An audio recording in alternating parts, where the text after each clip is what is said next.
Hi there, so this is an updated review on the Vikan tyre brush. It's quite a soft brush. I've had it now for just over 5 months. It's had daily use.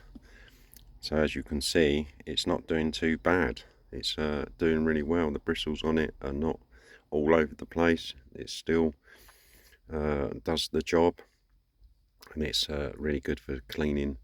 I normally use this for vehicle tyres and also for seals on vehicles, sort of lower areas. So it gets used daily. Sometimes I use it on sort of round the stud bolts and wheels, just to sort of get into there where the muck is, because the Orglin high-tech brush, they're normally a little bit better when they're used. When they're brand new, they're quite stiff, so they don't always get into tight areas, but it's doing really well. 5 months use every single day.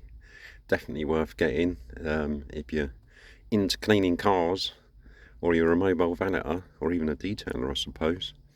Yeah, it's doing really well. If you like this video, please do give it a thumbs up. Please do consider subscribing to the channel, and please take a look around at the other uploads. It'd be really much appreciated. I'll see you in the next one. Ta-da for now.